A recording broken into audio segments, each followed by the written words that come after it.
Ok,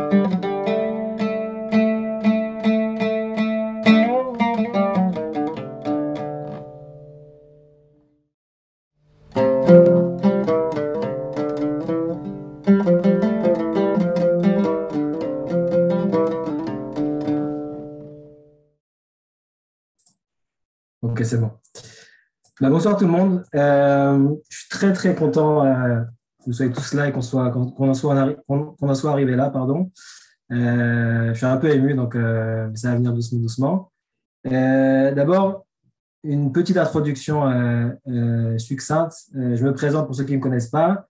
Je m'appelle Nathaniel Zerbib, je suis ingénieur en informatique de métier, rabbin militaire depuis peu, répondeur sur l'excellent site de questions-réponses Sheela.org. Celui qui ne connaît pas, qui tape sur Google Sheela.org.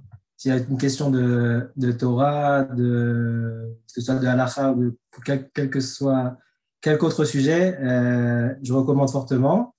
Et le reste du temps, je m'efforce de consacrer un maximum de temps à l'étude de la Torah, notamment aux textes et aux sources de nos rabbins d'Afrique du Nord, que ce soit sur le plan halachique ou de la pensée juive.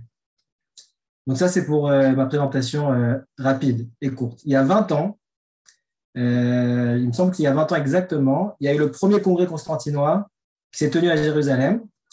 Alors, je n'étais qu'un jeune étudiant en Machon Lev. Et déjà, ça me trottait dans la tête de faire passer cette massorette, cette tradition. Et ça a commencé notamment avec la Chazanout. Je me rappelle qu'à l'époque, j'avais fait une espèce de disque comme ça, j'avais enregistré mon père. D'ailleurs, mon père est là, donc Birshut Avi Mori. J'avais enregistré quelques extraits, enfin une bonne partie d'extraits de Chazanout constantinoise, et on avait fait un disque, on avait présenté ça, on avait un stand à ce salon-là, à ce congrès, et on avait vendu quelques disques comme ça, et après, ça n'avait pas vraiment abouti. Et il y a quelques années, il y a un groupe WhatsApp, enfin moi c'est comme ça qu'en tout cas que je suis entré dans ce cercle-là. Il y a un groupe WhatsApp de Chazanout constantinoise qui s'est ouvert. C'est là aussi que j'ai fait la connaissance de Binyamin. Et effectivement, et ça a commencé par la Chazanout. La Chazanout, c'est quand même l'essence de notre monde constantinois, les chants, la liturgie, les haftarot, les parachutes, tout ça, c'est quelque chose qui nous tient vraiment à cœur. Et ce n'est pas par hasard que ça a commencé par là. Et donc, comme je vous ai dit, j'ai fait la connaissance de Binyamin Meir Khalifa, qui est ici présent. Et on a commencé à parler un petit peu en coulisses, on va dire. Et il y a beaucoup de choses qu'on voulait faire.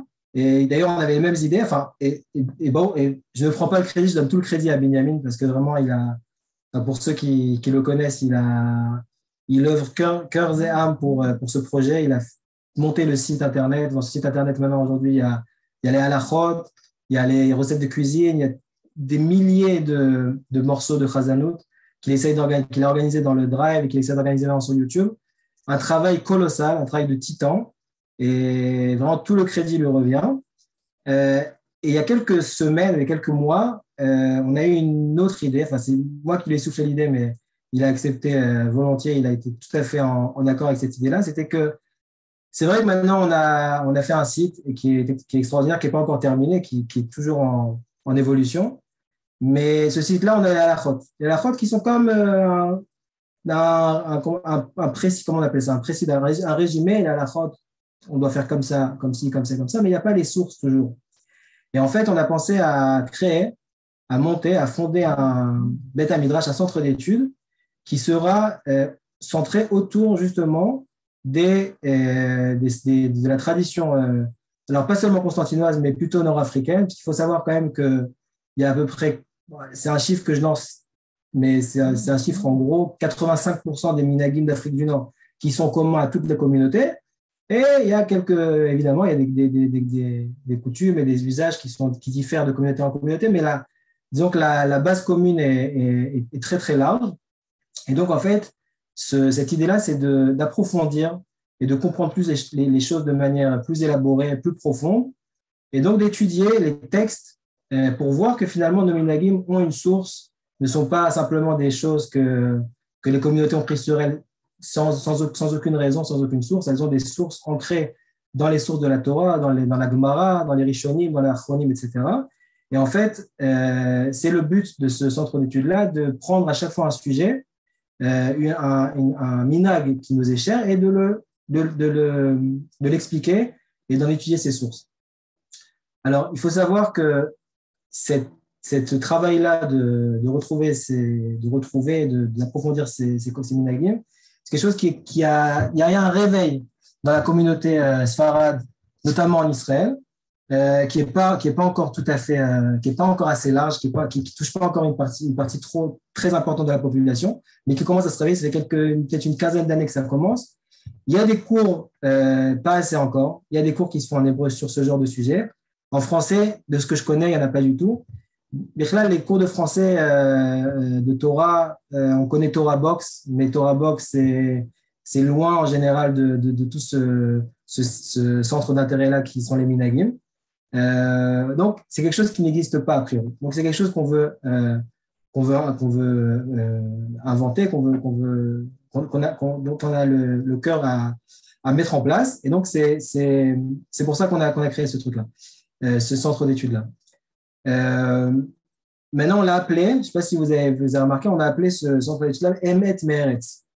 Alors, pourquoi Emet Meretz? Il y a plusieurs noms qui nous sont passés par la tête, notamment Torah Emet. Torah Emet, c'était déjà pris par, pour ceux qui connaissent, le Rav Zermati a une organisation comme ça aussi qui s'occupe des minagim d'Afrique du Nord depuis une vingtaine d'années. Donc, c'est déjà pris, donc on ne pouvait pas le prendre. Mais blague à part, Emet Meretz, il faut savoir que si vous voyez derrière moi l'arrière-plan, quand on parle de préserver les minagim, les traditions, les enseignements, les valeurs de nos pères et de nos rabbins, on parle surtout du contenu. C'est-à-dire que quand on parle de Constantine, moi personnellement, je connais pas Constantine, j'ai pas vécu à Constantine, je suis jamais visité Constantine et ça m'intéresse très peu, pour être honnête avec vous. Constantine, on n'a pas la nostalgie des endroits, on a la nostalgie du patrimoine, des valeurs qui nous ont été transmises. Et ces valeurs-là, elles sont transmises et on les transmet à nos enfants et à nos petits-enfants, quel que soit l'endroit dans lequel on est. Ça n'a rien à voir avec l'endroit. Alors, quand on dit on est la communauté constantinoise, ou nord-africaine, ou de Fès, ou de Tunis, peu importe, on ne parle pas de la ville elle-même, qui nous intéresse vraiment fort peu, mais de tout le patrimoine traditionnel qu'on a reçu. C'est pour ça que vous voyez derrière moi, on a d'un côté, je ne vois pas ici, on a d'un côté le pont suspendu, c'est vrai, c'est de là qu'on vient, mais on est arrivé Baruch Hashem pour la plupart d'entre nous en Israël, et c'est ce qui nous intéresse, et c'est d'ailleurs nos rabbins étaient, pour l'écrasante majorité d'entre eux, étaient des rabbins sionistes qui avaient un amour d'Eretz Israël très poussé. Pour la plupart d'entre eux, d'ailleurs, sont montés en Israël, en Eretz Israël et dans l'État d'Israël plus tard. Et donc, c'est la raison pour laquelle on a choisi ce nom, Emet Meretz. Donc, Emet, ah oui, pardon, parce que j'ai pas. Emet, c'est les lettres de Aleph, Algérie, Marocco, Tunis. C'est un jeu de mots, mais c'est quand même quelque chose d'intéressant. Et donc, ce patrimoine d'Afrique du Nord vient d'Eretz Israël et retourne finalement en Eretz Israël. Donc, voilà, c'était pour l'introduction de ce centre d'études-là qu'on a fondé. Maintenant, le shiur d'aujourd'hui. Avant ça, il y a quelques remarques techniques que je voudrais faire avant de commencer. Comme on a dit, l'essence de ce centre d'études-là, c'est un centre d'études. Donc, on veut apprendre et comprendre et trouver les sources qui sont dans la Torah. Donc, ces sources-là seront en hébreu. Je dis déjà, c'est une remarque méthodique. Mais ne vous inquiétez pas, pas de panique, je traduirai tout. Il se peut même que je ne lise même pas les sources en fonction du temps qu'on aura. Je les traduirai directement. Mais s'il y a quelque chose qui n'est pas compréhensible, que vous ne comprenez pas, ou un mot, ou une notion, quelque chose comme ça, n'hésitez pas à m'arrêter et j'expliquerai ou je traduirai, il n'y a aucun problème. Et normalement, tout sera traduit, tout sera expliqué, j'espère, clairement. Si déjà on parle de ça, je n'ai pas vraiment l'habitude de parler en français, en particulier quand ça traite de Torah. Donc déjà, soyez indulgents si je cherche mes mots. Et si encore une fois, si j'emploie quelque chose que vous n'avez pas compris, n'hésitez pas à m'interrompre et à me demander. J'y répondrai. Le cours donc, est enregistré et on espère que ce sera mis en ligne sur YouTube, sur la chaîne de Constantine Minagim, avec les sources qu'on étudiera ce soir en lien dans la description de la vidéo. Et de manière générale, ce n'est pas un cours magistral, c'est un cours qui se veut interactif. Si vous avez une question, une remarque, vraiment n'hésitez pas. Ouvrez votre micro, posez la question, que ce soit juste fait de manière claire et ordonnée, et il n'y aura pas de problème. Commençons. Il y a des questions. Je peux me permettre, on va juste 2 secondes comme ça, rajouter 2-3 petits trucs avant qu'on commence. Au niveau technique, donc en fait, ce qu'on essaie de faire, c'est de multiplier les initiatives. On a donc là, on essaie de faire ces cours-là en vidéo. On a publié aussi déjà quelques cours, des petits cours comme ça de 15 minutes sur la chaîne, pour les petites questions qui reviennent très souvent, comment choisir son sidour, sur la chazanout, etc. Le site, je vais le rappeler, donc c'est constantineminagim.com. Et ça parle donc, c'est centré Constantinople, mais comme l'a dit Nathaniel, ça concerne pour la majorité toute l'Afrique du Nord, qui est tout un grand groupe. Et je vais remontrer le site ici. Ouais. Et ceux qui resteront à la fin, on montrera une petite surprise, quelque chose qu'on a préparé aussi. Il faudra que je te donne l'accès pour que tu puisses partager ton écran aussi. C'est que c'est share screen. Voilà. On voit mon écran comme ça? Là? On voit bien? Ouais, on voit. Vous écrivez dans Google Constantine Minagim et voilà, vous le trouvez à un moment dans Google en haut. Et vous avez ici donc le site. Je l'ai rappelé dans plusieurs vidéos, mais ça fait toujours bien. Avec le YouTube ici, voilà, avec la chaîne YouTube, avec beaucoup principalement de chazanout, mais aussi des cours, comment chanter les Teilim, etc. Vous avez des articles de chazanout pour les bar mitzvah, pour tout le monde, comment chanter, tout. Des recettes de cuisine ici. Voilà. Des halachot, avec beaucoup de problématiques, des articles. Tout ce qu'il faut, c'est là. Il y a autre chose? Non, je crois qu'on est bon au niveau technique. Donc, alors, on commence. Alors, je vais te mettre, attends, je vais remettre la vidéo sur toi. Comme ça sera clair pour tout le monde. Comment je fais ça? Comme ça. Voilà. Et il faut que je te mette en principale option. Hop là. C'est bon? C'est bon. OK. Dites-moi si quand vous voyez mon écran. OK.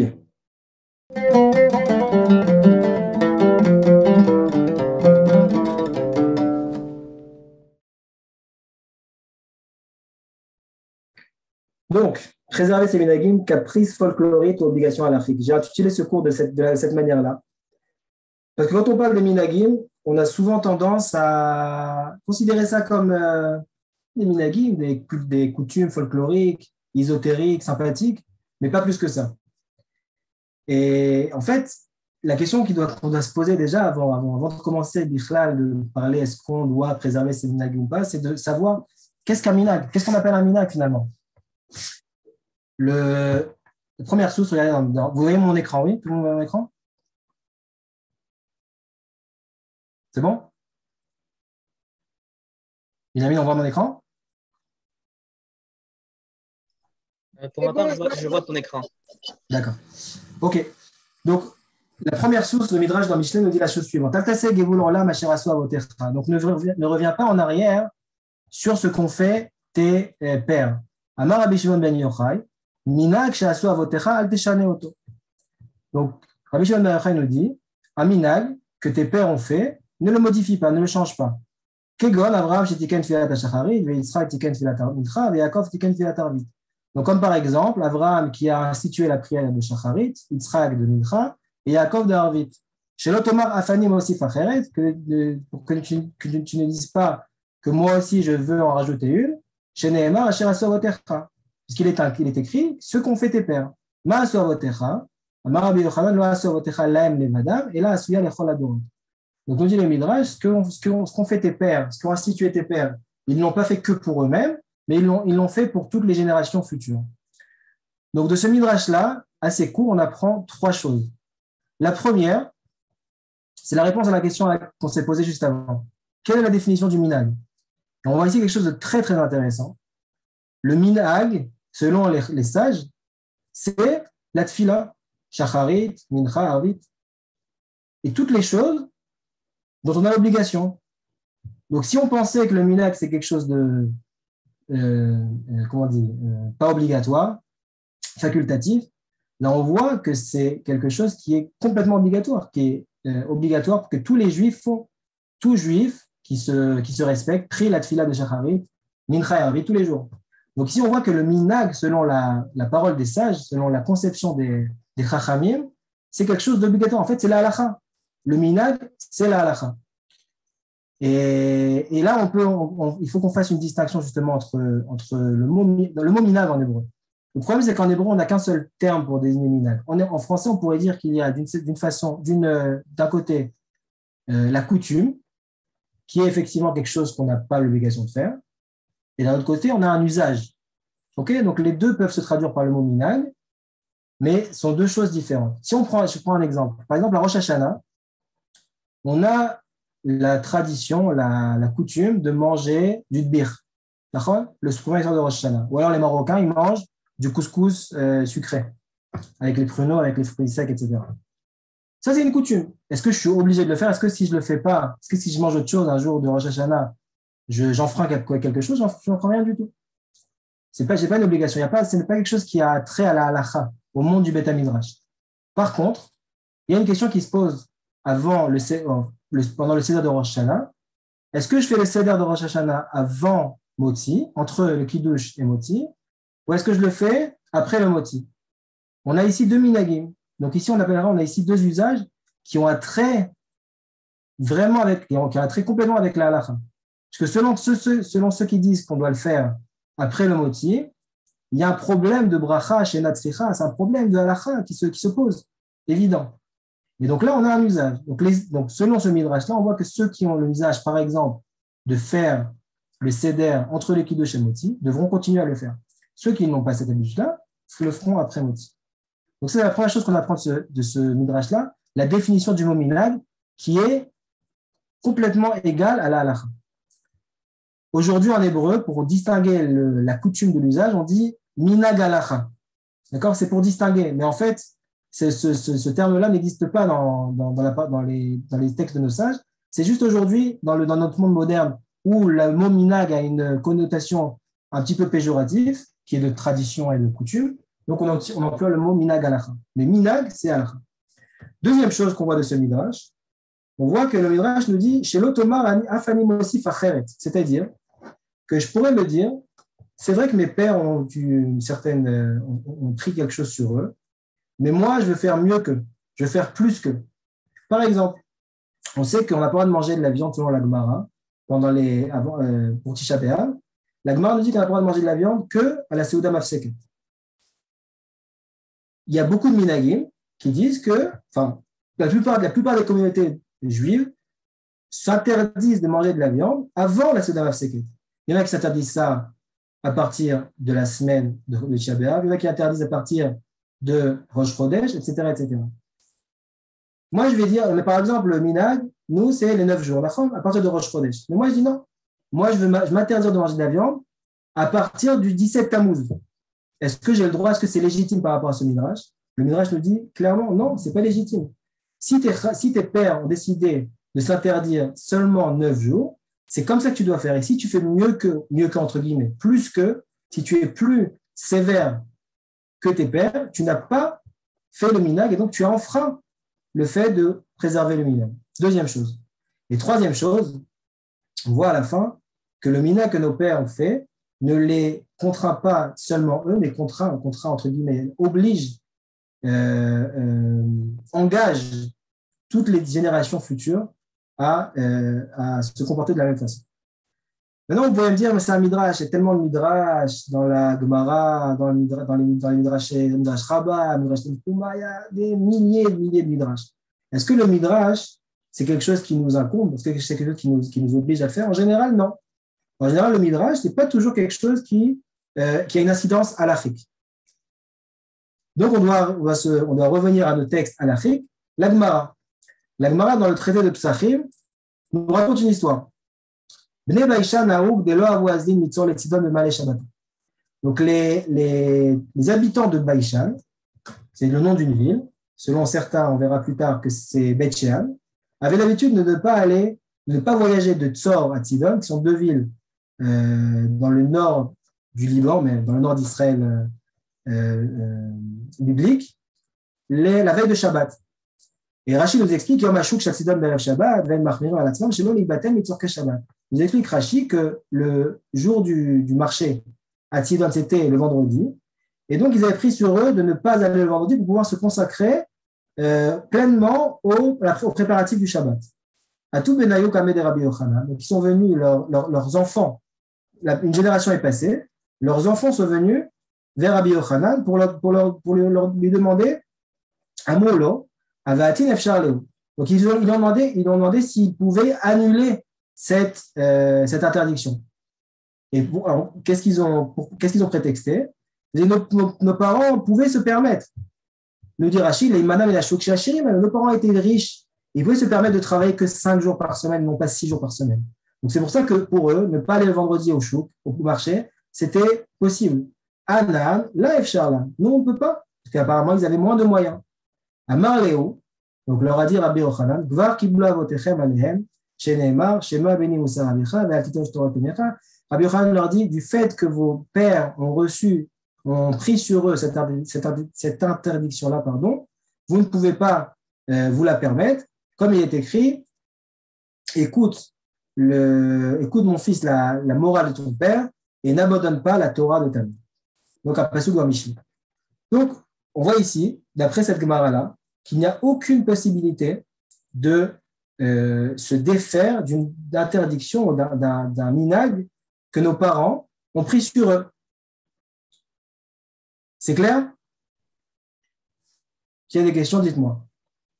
Regarde, moi, je n'ai pas de questions. Juste, je vais te déranger. Est-ce que tu peux… Oui. Il y a quelque chose de blanc qui flash derrière toi. Si tu as la possibilité d'enlever, je crois que c'est plus pratique pour pas que ça pique aux yeux quand on va mettre sur YouTube. Et deuxième, de l'autre côté.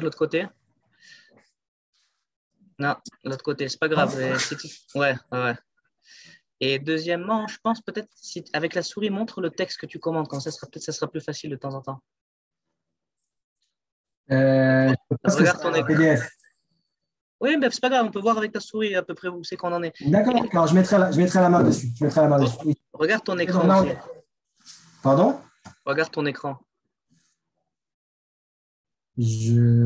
Ah, tu vois pas quelque chose de blanc derrière toi, à ta droite? Ou à ta gauche, je sais pas. Bon, c'est l'autre côté. Il n'y a rien? Bon, c'est pas grave, allez, on continue. Pardon.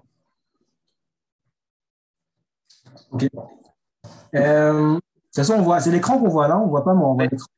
On voit l'écran, mais je te mets aussi sur le côté. C'est pas grave. Sur le côté, d'accord, papa. Ok, continuons. Donc, on apprend de cette source numéro 2 que les minagim que nos parents ont pris sur eux, on ne peut pas s'en défaire. Maintenant, on raconte une autre histoire dans le traité de Choulin. Amar Marogva. Marogva nous dit la chose suivante. Anna, moi, Léa Milta, pour cette chose-là, Chalaba Chamra Legabeaba. Moi, je suis considéré comme vinaigre, fils de vin. Qu'est-ce qu'il veut dire par là? Vinaigre, c'est quelque chose de moins bon que le vin. Donc, il dit en fait, moi, je suis moins bon que mon père. Je suis moins tzaddik que mon père. Pourquoi? Il dit la chose suivante. Deilou Abba, parce que mon papa, qui avait achil bisra, quand il mangeait de la viande, aïna la ava achal gvina de machar adashta. Donc, lorsqu'il mangeait de la viande, il attendait le lendemain 24 heures pour pouvoir manger du fromage, du lait. Veilou ana, mais moi, bea seudata, hu de la achina, les seudata achita achina. Donc, moi, combien de temps j'attends? J'attends entre chaque séouda. J'ai mangé dans cette séouda-là de la viande. Je ne mange pas de la viande. Je ne mangerai pas de lait dans cette séouda-là, mais dans la prochaine séouda, j'en mangerai. Donc, combien c'est? 3 heures, 6 heures, 5 heures, peu importe. Mais en tout cas, on voit que Maroukva ne faisait pas comme son père. Et là, on peut se poser la question, comment ça se fait qu'on a vu juste avant qu'un minag que les parents ont pris, les enfants en sont astreints? Pourquoi est-ce que Maroukva se permettait de ne pas faire ce que son père avait pris sur lui-même? Quelqu'un a une idée? Vous avez compris la difficulté?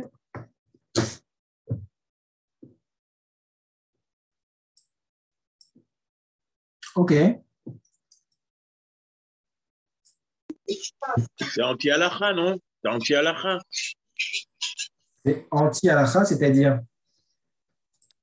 C'est-à-dire que ça n'a pas de rapport. C'est l'ahmir à la halakha. Oui, mais là, dans les Baïchan aussi, c'est l'Ahmir al-Akha. Personne ne leur a interdit, c'est pas interdit d'aller au marché le vendredi.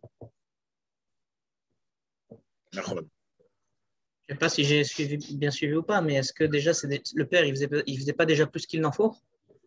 Mais, oui, ils faisaient plus que l'en faut, effectivement, mais les Baïchan aussi, ils faisaient plus qu'il n'en faut. Il n'y a pas d'interdiction d'aller au marché le vendredi. Donc, c'est une interdiction qu'ils ont prise sur eux-mêmes. Bon. Alors, regardez ce que le prix Khadash dit la chaussure. Adin Pachout, Shana ben Chiev Linog, Sira, Shana ben Chayav Linog Siagim Ugderot Aviv. Donc, il dit, c'est évident que si un père a pris sur lui des khumrot, le fils n'est pas obligé de les faire. Alors, quelle est la différence avec les Baïchan? Donc, il rappelle l'histoire que les Baïchan n'allaient pas de Tzor Atzidon le vendredi. C'est différent. En quoi c'est différent? Des Baïchan et nos Shem Ish. Ce n'est pas les enfants d'un homme qui s'appelle Baïchan. La Shem Makom, c'est les habitants de la ville qui s'appelle Baïchan. Daïnou Betchean. ולפיכך כל בני חייבים לעשות ולהתנהג על פי סייגים וגדרות של אבותיהם וכן ידע בתשובת הריבש. Donc nous dit le Pri Hadash, selon le Ribash, il faut savoir que c'était un Rishon qui a vécu en Algérie, nous dit, c'est quoi la différence? La différence, c'est qu'il y a une différence entre l'individu et la collectivité, la communauté. Un individu ne peut en aucun cas engager, obliger ses descendants, ses fils, ses petits-fils à faire ce que lui il a fait. Par contre, une communauté entière, si elle a pris sur elle de faire quelque chose de particulier, tous les descendants de cette communauté-là, qui font partie de cette communauté-là, sont obligés de continuer à faire les minagim qu'ont pris sur eux leurs parents. Donc, je vous pose une autre question. C'est quoi pourquoi il y a une différence entre l'individu et la collectivité d'après vous? Pourquoi est-ce que c'est différent? A priori, c'est la même chose.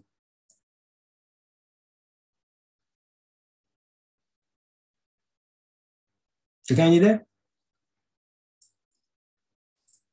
Dans le judaïsme, de toute façon, on fait toujours tout en collectivité d'abord, et puis. Oui, mais quelle est la différence fondamentale entre une communauté et un père ou une famille? C'est comme une chazaka, peut-être. C'est Machou, ça a pris de l'ampleur. C'est pas juste quelqu'un personnel qui fait ça. C'est devenu des pachettes. Ok. Je vais vous donner. Ouais. C'est parce que si mon père veut avoir un comportement de chassid et faire plus que la halakha, c'est entre guillemets son problème, mais ça ne peut pas m'engager moi. Je veux faire selon la halakha et pas prendre des choses qui sont trop difficiles pour moi, par exemple. Mais quand c'est toute la communauté qui prend ça sur elle, alors c'est déjà un engagement collectif. C'est vrai. Justement, j'essaie de trouver la différence entre l'individu et la collectivité. Je vais vous donner deux allégories, deux machins, deux exemples. Je vais comparer ça à deux choses. Première chose, le monde biologique. On sait qu'un corps est composé de cellules, un corps humain est composé de cellules, et d'après les statistiques, la plupart des statistiques, après 25 ans, l'intégralité des cellules, à part les cellules du cerveau, sont renouvelées. C'est-à-dire que 25 ans après, l'homme n'est plus du tout composé de la même chose que ce qu'il était. Le corps de l'homme n'est pas composé des mêmes cellules qu'il était 25 ans auparavant. Mais la personne est toujours la même. C'est la même chose pour une communauté, une collectivité. Une communauté, c'est un corps à part entière. Maintenant, les membres de ce corps-là changent, se meurent, revivent, etc., vivent, etc. Et donc, cette entité-là, qui est la communauté, c'est une entité à part entière. Et lorsque cette entité-là prend sur elle quelque chose, elle engage cette communauté-là pour l'éternité. Un autre exemple, dans le monde politique, un gouvernement qui fait des accords avec un autre pays, par exemple, on a certains accords, par exemple, on va prendre dans le bon sens, des accords de paix, par exemple, avec l'Égypte. Okay, ces accords de paix-là ont été faits il y a une cinquantaine d'années. Et bien, ils nous engagent toujours les deux parties. Ça ne change pas. Pourtant, il n'y a plus aucun membre de la Knesset qui est le même qu'il y a 50 ans. Il n'y a plus aucun membre du gouvernement qui était là à 50 ans, et même la majorité du peuple n'est plus la même qu'il y a 50 ans. Et pourtant, ces accords-là engagent toujours les deux parties. C'est la même façon. Chaque individu, c'est un individu. Chaque individu est différent. Donc, c'est, pour moi en tout cas, ce que je vois la raison de la différence entre les deux. Ok, donc là, on a vu la Gemara. Comment le Shulchan Aruch tranche? Le Shulchan Aruch tranche de la même façon. Je suis là, 5. Kabbalat Arabim, Chala Aleem Ve'al Zaram. Donc, les engagements de la collectivité, de la communauté, engagent eux-mêmes et leur descendance. Même les choses qui n'ont pas été reçues de façon, comment dirais-je, ordonnée, comment dirais-je, be'askama, avec l'accord de tout un chacun. Et là, c'est une habitude que les gens ont pris et que tous les gens de la communauté le font. Même ces choses-là, leurs enfants devront le faire, auront l'obligation de continuer à le faire. Mais même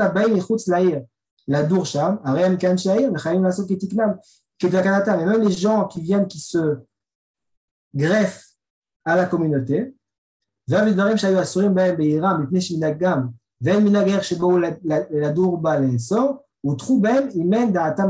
des personnes qui viendraient se joindre à cette communauté-là. S'il y a des choses dans leur communauté d'avant, dans leur ville d'avant, qui leur étaient interdites, si elles viennent dans cette ville-là avec l'intention d'y rester pour toujours, et bien ces choses-là deviendront permises si cet interdit-là est permis dans cette ville-là. Et donc, vous avez j'ai employé le mot greffe. C'est pareil pour une greffe. Une greffe dans le corps humain. Une fois qu'elle venait d'ailleurs, une fois qu'elle est greffée dans le corps, elle doit accepter tout ce que le corps subit. Elle fait partie intégrante du corps maintenant. Donc, c'est pour ça que l'allusion, la comparaison avec le corps humain me paraissait judicieuse. Ok, donc on va le Shulchan Aruch à accepter cette idée-là. Ok. Maintenant, il y a une autre Gemara dans le Talmud Yerushalmi qui nous raconte une autre histoire. Une petite question. Oui. Parce que beaucoup de fois, j'ai entendu avec ce point du Shulchan Aruch que tu as relevé, des gens en Eretz Israël qui disent maintenant que tu es en Eretz Israël, tu dois faire comme le Shulchan Aruch et annuler tes minagim. Parce que tu es ici en Eretz Israël et on suit ici la vie du Shulchan Aruch.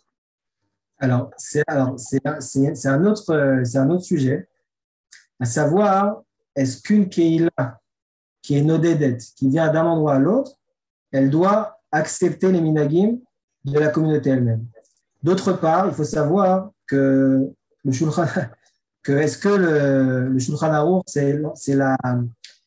c'est effectivement le décisionnaire d'Israël, mais la question est de savoir est-ce que les minagim qu'on voudrait bien nous faire, qui sont selon le Shulchan Aruch, sont tous selon le Shulchan Aruch. C'est une deuxième chose. Et une troisième chose est de savoir, la troisième chose est de savoir, c'est ce que j'ai dit au début. Est-ce que quand une Keila entière passe d'un endroit à l'autre, est-ce qu'elle doit recevoir les minagim? Ah oui, la troisième chose, pardon, c'est s'il y a deux beddin dans une ville, dans une ville, alors il peut y avoir deux dans cette ville.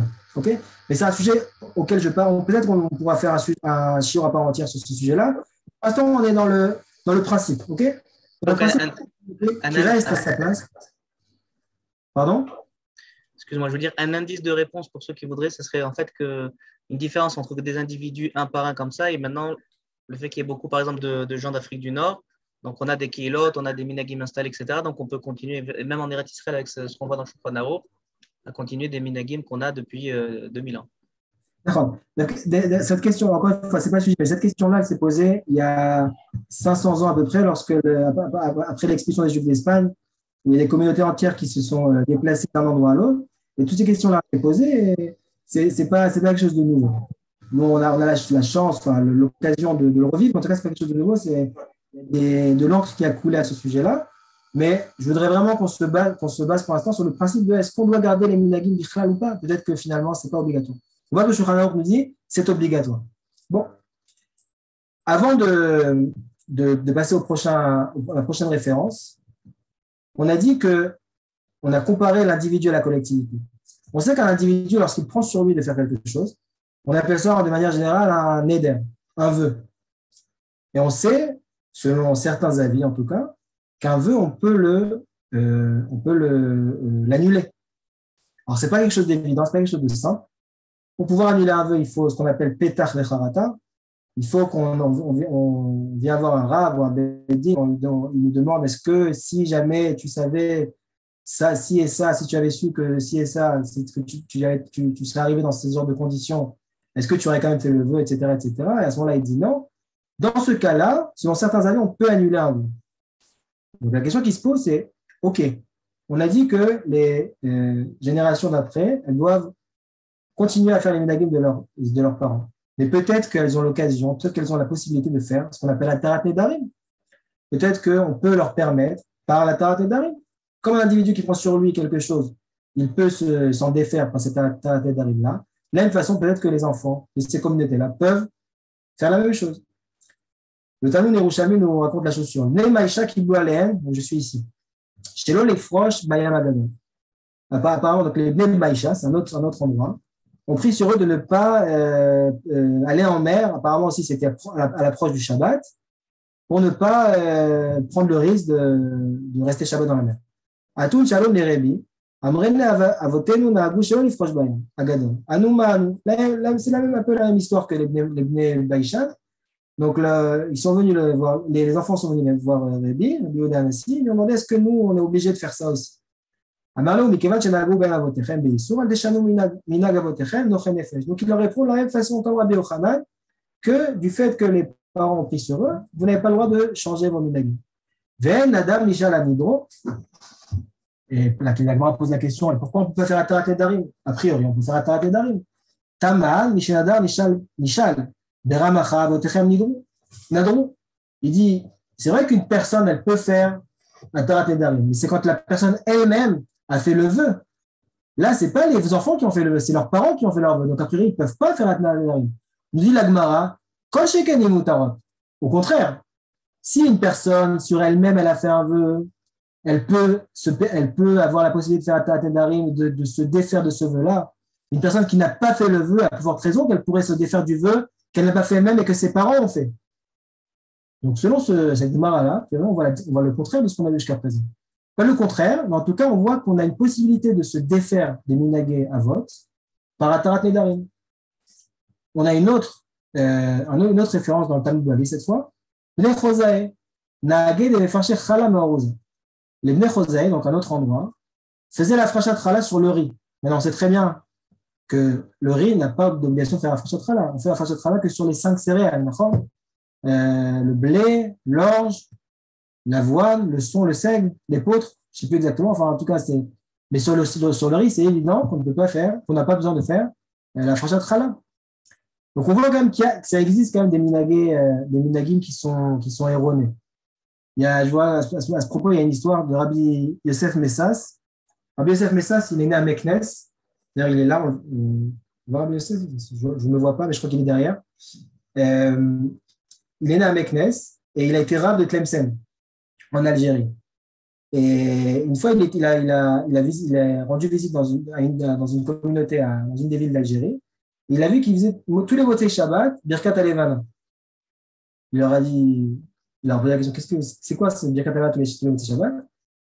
Qu'est-ce qu'il en a, comment ils en sont arrivés à faire ce minag erroné?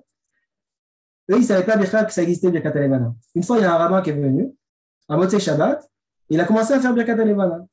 Et ils ont commencé à poser la question, c'est quoi, pourquoi on fait ça maintenant? Il leur a dit motsei Shabbat. Et ils ont commencé à faire tous les motsei Shabbat de Birkat Alevana, parce qu'il leur a dit motsei Shabbat. Donc on voit de là qu'il y a des minagim erronés aussi. Donc ça, c'est un minag erroné. On ne fait pas frachat chala sur le riz. Atou va mouler Rav Yosef, Amar Léo Nichlas Zar Be'apayou. Donc Rav Yosef leur a dit que vienne un zar, donc quelqu'un qui n'est pas Kohen, et qui mange ça devant eux. Qu'est-ce qu'il a voulu leur dire par là? Il a voulu leur montrer que la chala, elle ne peut être mangée que par un Kohen. Donc il a dit que vienne quelqu'un qui n'est pas Kohen, qui mange cette chala pour leur montrer qu'il n'y a pas de chala du riz, que c'est n'importe quoi. C'est un minag qui n'a pas lieu d'être. Et Tivé, on a objecté. Abaye a objecté. Pourtant, on a un texte qui nous dit que des choses qui sont permises, mais que quelques communautés se les interdit, on n'a pas le droit de la permettre devant eux. Donc, a priori, ce n'est pas bien ce qu'il leur a dit, de manger cette challah devant eux. Amaro, Velav Mitmar Allah, Amara Frasda Bekutae, il leur a dit, mais en fait, ce texte-là qu'on a dit, cette phrase-là qu'on n'a pas le droit de permettre quelque chose devant des gens qui se l'ont interdit à eux-mêmes, c'était juste pour les Koutim. Les Koutim qui dénigraient la Torah. Donc pour eux, pour ne pas qu'ils continuent à dénigrer encore plus de Torah, on leur dit non, vous avez interdit ça, et bien c'est interdit, on ne peut pas le permettre. Parce que si on avait permis ça, il se serait permis d'autres choses. Et la Gemara pose la question Koutae Maïtara. Pourquoi les Koutae et les Koutim on leur a interdit? Mishum des Sachem Milta. Pour ça, ce que je viens d'expliquer. Parce que du fait qu'ils dénigrent la chose. Anaf et Nishnami, ces gens-là qui ne connaissent rien à la Torah, qui font la Frachatchala, si jamais on vient et on leur dit qu'on peut manger de la chala du riz, donc nous dit Rashi, donc ils n'ont pas étudié, Sachem Milta, donc eux aussi, ils vont venir à se permettre soit de manger la chala qui est faite par la chala du blé ou de l'orge, la chala qui est vraiment chala que le zar, la personne qui n'est pas Kohen, ne peut pas en manger. Voilà, ils vont commencer à plus faire la chala du tout. Et donc de là, on voit que a priori, on ne peut pas permettre, on peut pas permettre à des personnes de quelque chose qui leur a été interdit par Atarat Nedarim. Mais on voit ici que c'est simplement pour des personnes qui ne savent pas, qui sont ignorantes. Et de là, nous dit le Beth Yosef, dans la source 8, où le fils est, Tzarich Lomar, c'est-à-dire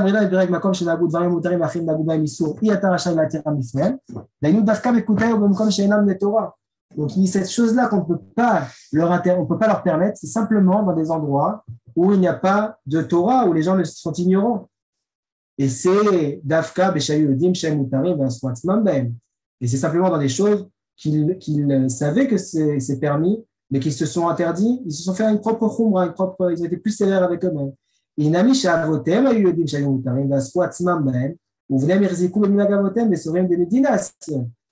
il dit, voilà, c'est ce qui nous intéresse ici. Leurs parents savaient que c'était permis, se le sont interdits, et les enfants ont continué cet interdit-là.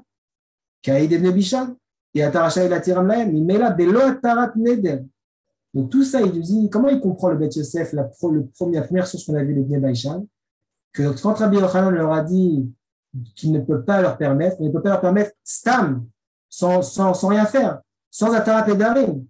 Mais il nous dit, le Beth Yosef, mais grâce, par intermédiaire, de Atarat Nedarim, on peut leur permettre. Pourquoi? Quelle différence? Du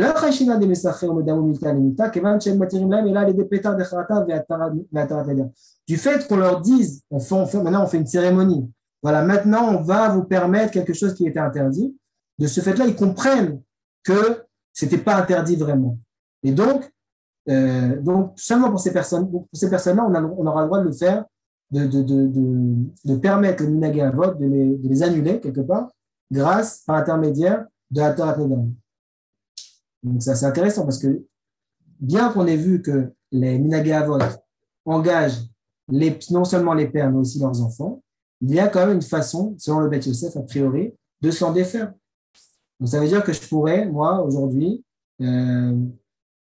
si je veux, par Atarat Nedarim, de devenir ashkenaz, ou devenir marocain, ou devenir peu importe, d'après ce que Beth Yosef écrit ici. On va voir que ce n'est pas si simple, mais en tout cas, c'est comme ça que Beth Yosef écrit. OK? Donc, c'est clair? Donc, je répète, on a vu de manière basique, de manière en principe qu'on ne peut pas que les minagé avot engagent leurs enfants, mais selon le Beth Yosef, le Beth Yosef, je vais rappeler que c'est Rabbi Yosef Karo, donc l'auteur du Shulchan Aruch, on peut, par intermédiaire d'Atarat Nedarim, annuler les minagim de nos avot. Le Maharajdan, Rabbi Shimon Medina, qui était contemporain du Shulchan Aruch, qui vivait à Salonique en Grèce, comprend ça différemment. Je vais le dire parce que c'est un peu long.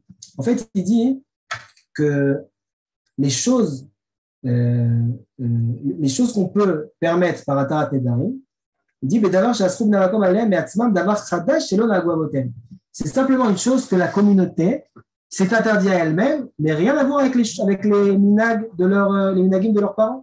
C'est un nouveau minag qu'ils ont pris sur eux, et donc on peut leur permettre, par Atarat Nedarim, cette même génération-là, on peut leur permettre de les annuler. Par contre, les minag des parents, il n'y a aucune possibilité de les annuler, même pas par Atarat Nedarim. Et donc, c'est comme ça qu'il comprend. Et pourquoi il dit ça? Je suis là. Une seconde. Veraya et Dava. Comment il prouve ça? Ani Omer, il m'a assez devenu Bishan. Chez Boïf et Rabbi Yochanan, Vamroulo, Abotenu lo ayu olchim litzor letzidon berev Shabbat, lefi shaya efshar lahem, אבל לנו אי אפשר לנו, והשיב להם רבי יוחנן, כבר קיבלו אבותיכם, וכתיב הקדוש וכולי. ואם איתה, il nous dit le Maharajdan, si on pouvait faire Atarat Nedarim, Rabbi Yochanan aurait dû leur dire, Ama elo itir lahem al yedei Charata, כיוון שהם עומדים בדוחק, ושלא היה אפשר להם. Alors, ces personnes-là, les Bnei Baïshan, ils avaient un problème de Parnassa. Il y avait vraiment une nécessité pour eux d'aller à Tzidon pour vendre leurs produits le Yom Shishi, le vendredi. Et donc, si jamais il y avait une possibilité de le faire, il aurait dû leur dire, OK, je comprends, vous êtes dans une situation difficile, donc venez, je vais vous faire Atarat Nedarim, et vous pourrez maintenant, à partir d'aujourd'hui, aller au marché le vendredi. Et le fait qu'il ne leur ait pas dit ça, ça prouve bien que même par l'intermédiaire d'Atarat Nedarim, on ne peut pas permettre les minagé avot, on ne peut pas annuler les minagé avot. Et donc, voilà la marloquette entre le Maharajdan et le Shulchan Aruch, et le Bet Yosef. Donc, c'est une marloquette a priori. On va voir que ce n'est pas si simple que ça. Même la vie du Bet Yosef, il n'est pas si simple que ça. Le Pri Hadash, à la source numéro 10, nous dit la chose suivante. Même selon le Bet Yosef, il y a en fait deux conditions à ce que le Bet Yosef dit. Qu'on pourrait annuler les minagé avot par l'intermédiaire de la Atarat Nedarim. Mistabra, de'ad amrina al yedei charata shafir dami, ainu davka kshekol ha'ir, ou ruba mitchartim meoto minag, aval ha'yachid eno yachol likach atara. Nous dit le Pri Hadash, même selon l'avis du Bet Yosef, selon lequel on peut annuler les minagé avot par l'intermédiaire de la Atarat Nedarim, c'est si toute la communauté ou la majorité de la communauté vient et demande à annuler ces minagé-là. Mais le Yachid, c'est-à-dire que moi, je fais partie de la communauté de Constantine, je ne peux pas maintenant devenir Ashkenaz par la Atarat Nedarim. C'est si toute la communauté d'une seule voix vient et demande à faire annuler ces minagim que leurs ancêtres ont pris sur eux. Mais l'individu ne peut pas du tout. Et si vous vous rappelez, on a fait la comparaison avec le corps humain, c'est pareil. C'est comme si on avait deux cellules qui venaient ou deux membres qui venaient du corps et qui disaient « moi, je ne veux plus faire partie de ce corps-là ». Ce n'est pas possible. Il faut que tout le corps entier vienne et dise. Donc, comme les individus font partie de la communauté, tant que la communauté elle-même n'a pas demandé à annuler, on ne peut pas annuler, même par Atarat Nedarim. Ça, c'est la première condition. Excuse-moi, j'ai une question à te poser. Oui. Comment ça se passe pour tous les gens d'Afrique du Nord qui sont devenus Chabadnikim, qui ont laissé toutes leurs minagim? Il y a plein de gens qui sont Chabadnikim et qui ont laissé tout ce que tu viens de dire. Alors, je n'arrive pas très bien à comprendre, si tu peux m'éclairer. Alors, comme je suis juif, je vais en tant que bon juif, je vais vous répondre par une question. Qu'est-ce que vous en pensez, vous, de ce phénomène par rapport à ce qu'on vient d'apprendre? C'est légitime ou pas légitime?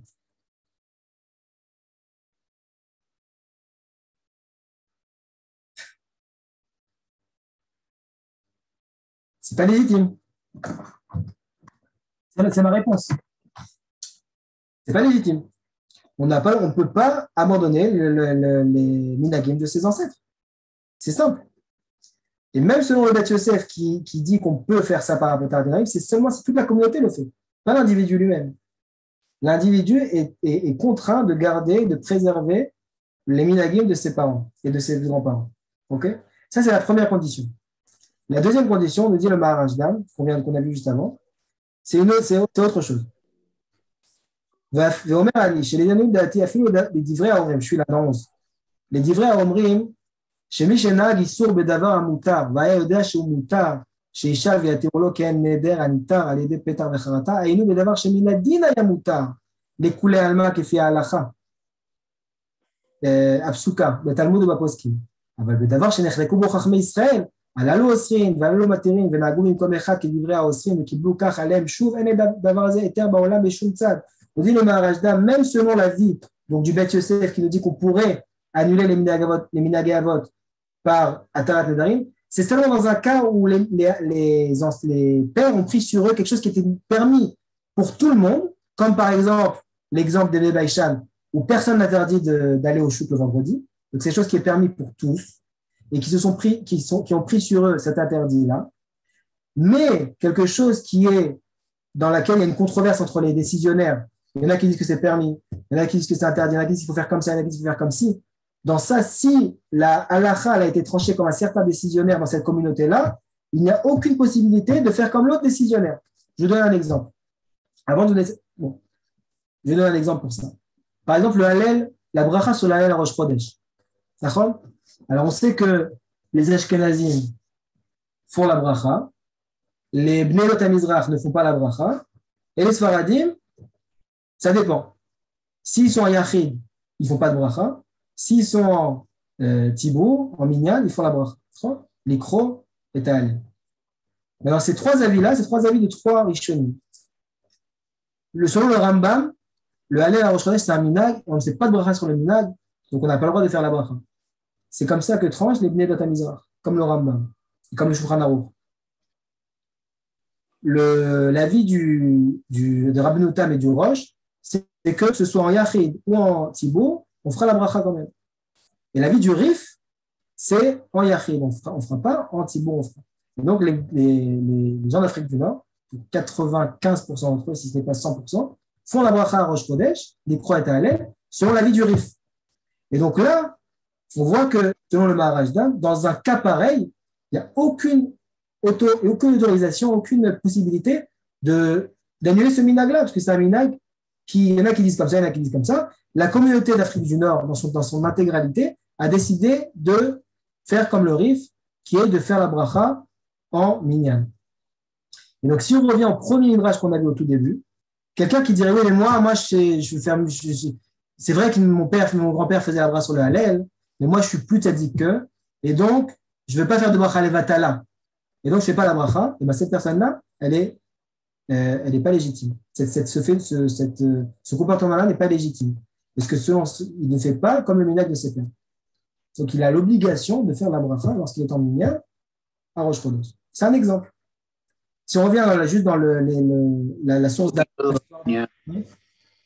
il faut qu'il soit dans un minyan qui fait la bracha. Il faut qu'il soit dans un minyan qui fait la bracha, comme Mouvan. Tout seul, il ne peut pas décider. Il faut distinguer également le cas de Hidur Mitzvah et le cas de Ta'out Mitzvah. L'exemple du riz, c'est une Ta'out. Et l'exemple des Baïchanim là-bas, il faut être dans le makom en question et se retrouver avec le monde qui est là. Maintenant, si c'est un prat qui s'en va ailleurs, il va être fondu à l'intérieur du nouveau cas. Et là, il ne va pas pouvoir changer son minhag. Il n'a pas de minhag d'ailleurs, parce qu'il n'est pas dans le makom en question. Enfin, tout à fait, on l'a évoqué juste avant. Tout à fait, on l'a montré. Il est évident qu'il y a des temps où on a décidé de la halakha et il y a des temps où la halakha a été élaborée. Alors, on ne peut pas prendre à partir du midrash une halakha, on ne peut pas prendre le Talmud Babli et le Talmud Yerushalmi et tirer la halakha soi-même. Il est évident que c'est très bien pour un limoud comme tu es en train de faire, c'est très joli, c'est très instructif et ça fait réfléchir les uns et les autres, mais il est évident qu'il faut inviter chaque communauté et chaque individu à se référer à son Rav qui va lui expliquer, comme tu es en train de le faire aujourd'hui. Mais il faudrait avertir, et on est averti d'ailleurs parce qu'il est en train de faire, parce que c'est un limoud, mais ne pas tirer une halakha directe pour dire « Ah, maintenant, moi, je vais devenir Chabadnikid » ou bien « je vais devenir… » Il faut toujours consulter pour savoir si la halakha et le minhag vont… Est-ce que c'est simplement une simple coutume? Est-ce que c'est un minhag halakha, etc. Et il est évident que à titre individuel, on ne peut pas décider tout seul de faire ou d'annuler un minhag. Enfin, c'est simplement une indication que je me permets de donner dans ce très beau développement que tu es en train de faire. Je te repasse la parole, Nathaniel. Tout à fait, mais je suis tout à fait d'accord avec vous, monsieur le rabbin. De toute façon, c'est évident que chacun doit consulter son rav, ça c'est une évidence. Mais là, on n'est pas en train de parler d'annuler ces minhagim, mais on est en train de prouver le contraire, que c'est très, très compliqué, voire impossible d'annuler les minhagim de ses parents. Mais là, on est en train d'apprendre, et effectivement aussi, une autre chose qui est importante de dire aussi, mais qu'on a vu, c'est qu'une personne qui se greffe à une communauté devra prendre les minhagim de la communauté, ne pas se contredire ce que la communauté fait, tout à fait. C'est tout à fait. Mais qu'est-ce que je voulais dire Pour ce qui est du Hallel, par exemple, on est en train de poser le principe.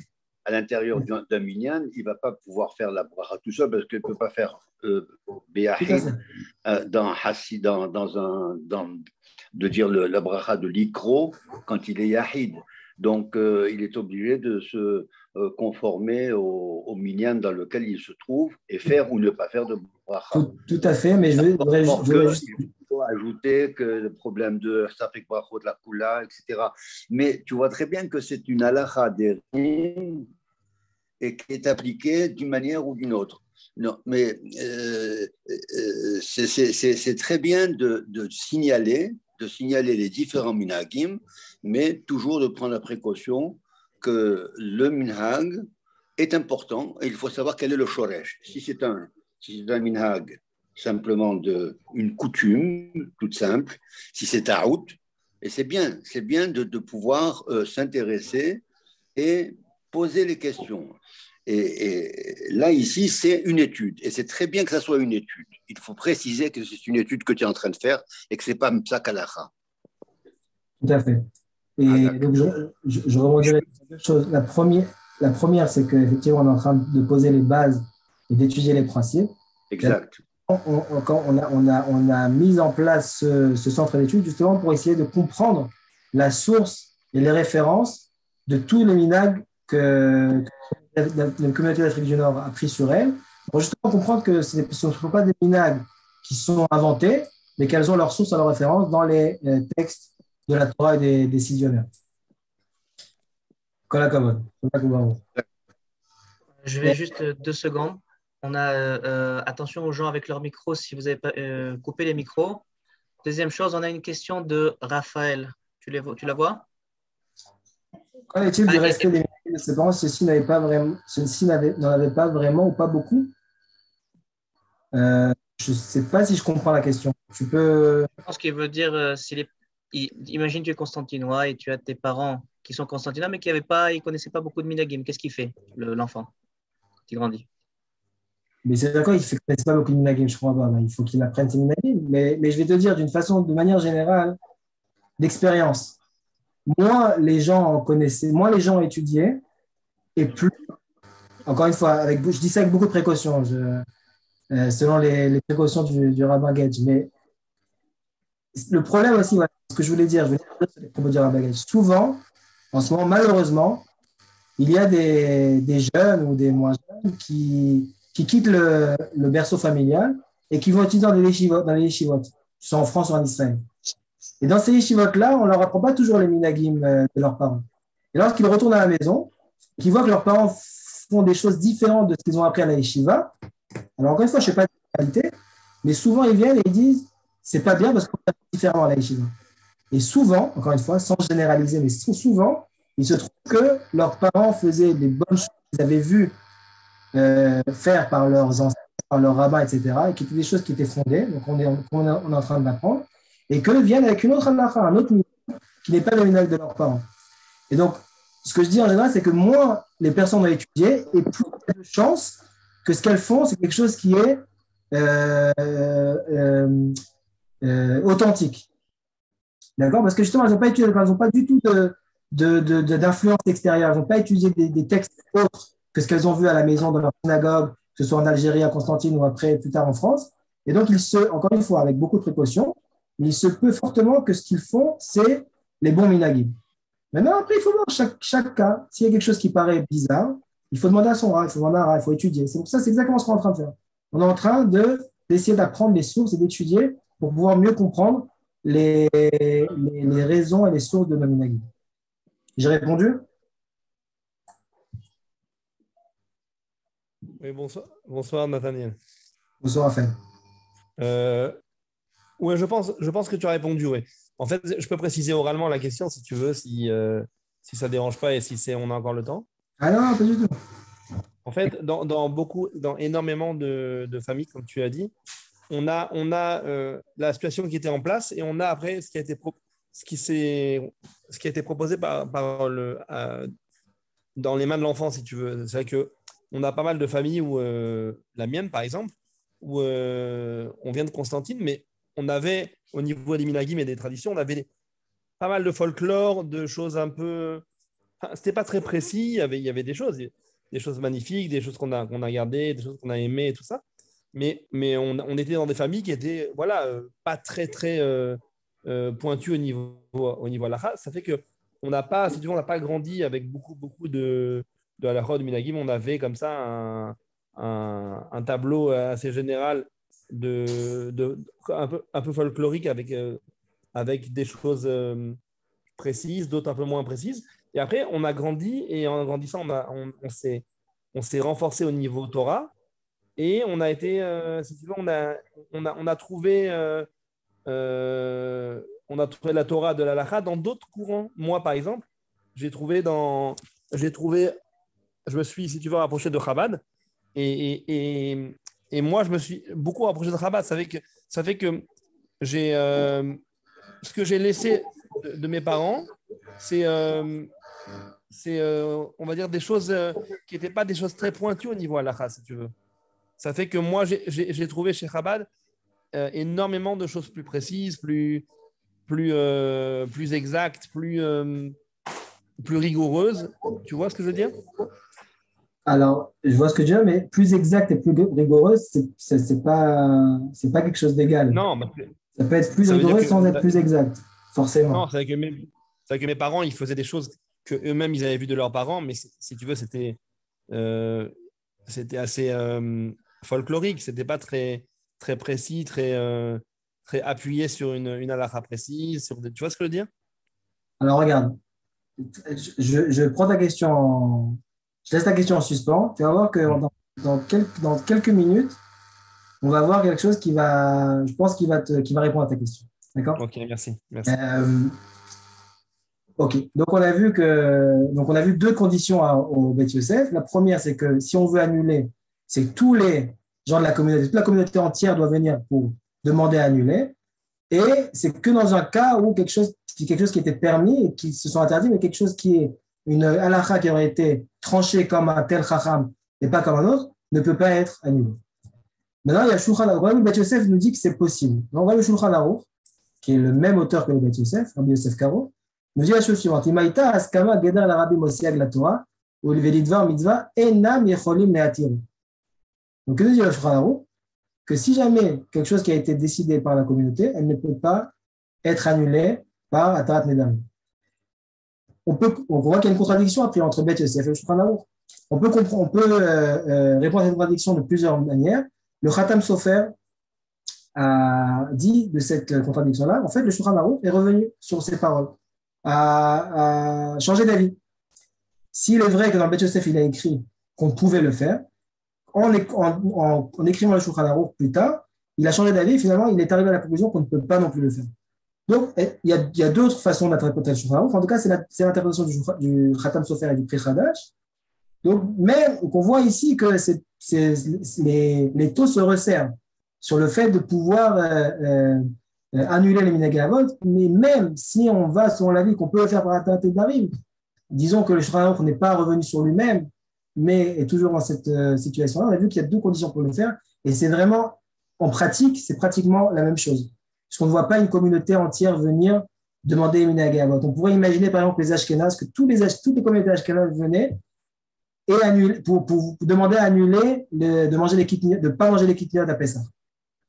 On pourrait imaginer ça, mais il faudrait vraiment que toute la Kehila vienne d'une seule voix pour le faire, et c'est quelque chose qui est impensable. Donc, c'est quelque chose qu'en pratique, il n'y a pas vraiment d'incidence halachique entre les deux avis, c'est que le fait d'annuler les minagamot, c'est quelque chose de quasiment impossible.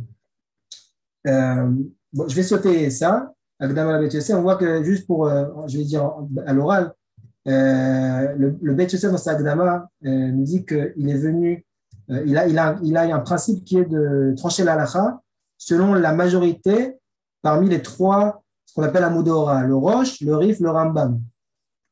Lorsque deux d'entre eux, lorsque la majorité pense d'une certaine façon, c'est comme ça que le Bet Yosef que je tranche l'halakha, mais à part dans des cas où le minag était différent. Si le minag était différent, il nous dit les communautés resteront dans leur minag et n'auront pas à prendre sur eux cette halakha-là. Donc voilà, donc on voit que le Bet Yosef il dit clairement que bien que lui il tranche l'halakha d'une certaine façon, il ne vient pas obliger certaines communautés à changer de minag. Ok. Maintenant je vous pose une question. Ok, on a vu qu'on ne peut pas gérer une minag, c'est compliqué, etc. C'est quasiment impossible. Mais c'est quoi la raison de ça? Pourquoi c'est si compliqué? Pourquoi est-ce qu'on ne pourrait pas finalement faire un ténari? Mais bon, est-ce que ce qu'ont fait nos parents, ils l'ont fait. Maintenant, nous, on veut faire différemment. Pourquoi, d'après vous, il y a une difficulté à faire ça? À mon avis, c'est parce qu'on reçoit de père en fils et on remonte jusqu'au Mahamad Arsinaï quasiment. Donc, qui nous a permis de changer ce qu'on a reçu de la source. Dafka non, puisque là on parle de choses qui ont été, que les communautés ont pris sur elles-mêmes. Donc, même on a dit des choses qui étaient complètement permises, que là, quand on revient dans les Bnei Baïchan, c'est quelque chose de permis d'aller au marché le vendredi. Elles le sont interdites, et moi, en tant que fils de cette communauté-là, je n'ai pas le droit de me permettre. Donc, ce n'est pas quelque chose qui vient de Arsinaï, Dafka non, au contraire. Moi, je crois que j'ai la réponse. Je t'écoute. Je pense que parce qu'en fait, les minagim sont des choses qui ont été établies à une communauté spécifique avec des conditions sociales et politiques spécifiques et qui sont vraiment allées qui sont intégrées maintenant dans les midotes des gens et qui sont vraiment adaptées à cette communauté-là. Et donc, les changer, ça créerait un déséquilibre dans plusieurs choses.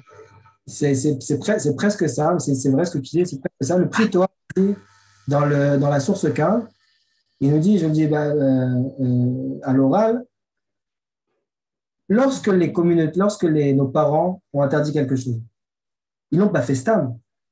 C'est vrai qu'aujourd'hui, il y a une mode de les achmir. Moi, je suis plus rigoureux, c'est une mode. Mais ça n'a pas toujours été comme ça. S'ils se sont interdits quelque chose, c'est qu'il y avait une raison.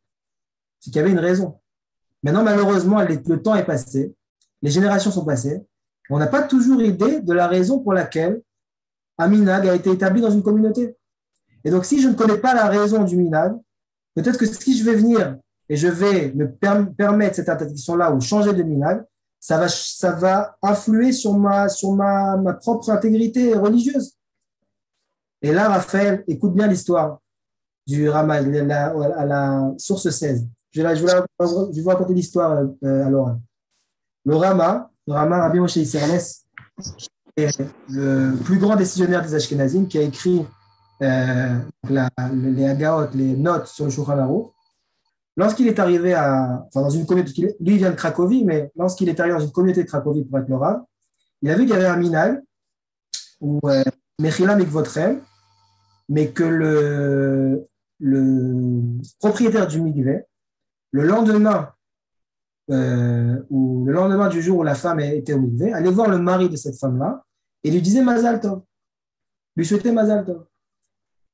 Le Rama a vu ça, il a dit mais ça c'est pas possible, ça c'est un minag taout, c'est pas de sanoua, c'est impossible.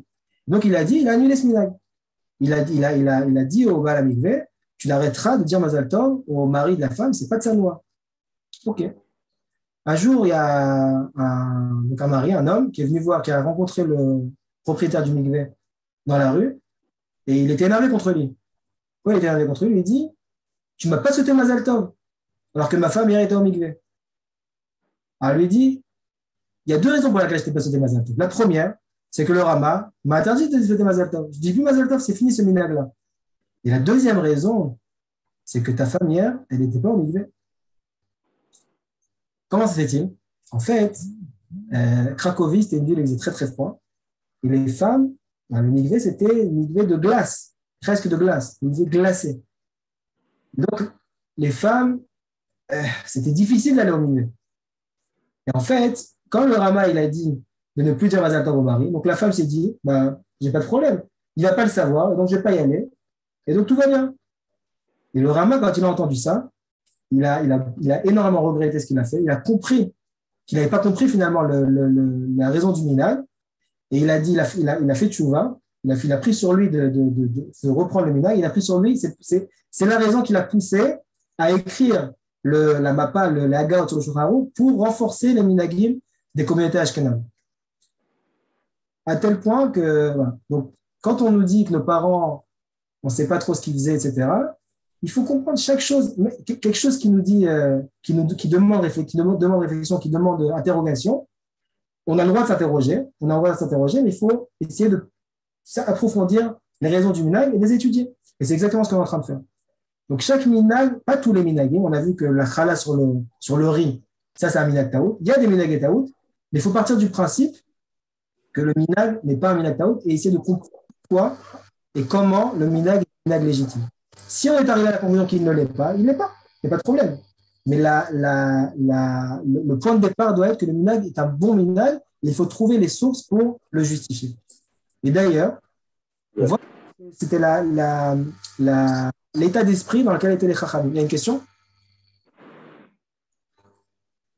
L'état d'esprit dans lequel étaient les chachamim de la Gemara et les chachamim rishonim. La Gemara nous dit Achoté maïm et tsam'o mevarech shachani abidvaro. Rabbi Tafon omer boren nefeshot rabot bechesronan. Donc il y a une marque de savoir quelle bracha on fait lorsqu'on boit de l'eau. Est-ce que la bracha rishona, d'accord, la bracha qu'on fait avant l'eau, est-ce que c'est shachani abidvaro ou boren nefeshot rabot bechesronan? Amar le Rabba Barav Chanan le Abaye, Amrela le Rav Yosef, il chetavai. Donc c'est quoi la halakha? Quelle est la halakha? Amar le pokhaze mayamadaba. Sors dans la rue et vois ce que le peuple fait. Ce que les gens font, c'est ça la halakha. Et il n'y a pas de suite à cette gemara. Le fait qu'aujourd'hui on fasse Shakol Nia Bidvaro en buvant de l'eau, c'est parce que c'est comme ça que le peuple faisait. On n'a pas de source autre. Marloket Tanaïm, qui a tranché la halakha? Le peuple. Donc on voit que le minag que le peuple fait, a priori, il est bon. Jusqu'à preuve du contraire. Mais il faut d'abord partir du principe qu'il est bon. Un autre exemple, on est sorti de Hanouka il n'y a pas très longtemps. La Gemara dans Masechet Beshabbat nous dit pourquoi est-ce qu'aujourd'hui on allume les nerfs de Hanouka, comment on les allume? Comment on allume? Le premier soir, une bougie, le deuxième soir, deux, etc., jusqu'à arriver à 8. D'accord? Comment on est arrivé là? La Gemara nous dit Hanouka ner ishuveito. Donc la Meikar a dit on doit allumer une bougie, une lumière tous les soirs. Ve'ame adrin ner lechol echad ve'echad. Et ceux qui veulent faire plus allumeront une bougie par membre de la famille. Donc, s'il y a 2 membres de la famille, l'homme et sa femme, on allumera tous les jours 2 bougies. S'il y a un couple et 3 enfants, on allumera tous les jours 5 bougies. Le même nombre tous les jours. Donc,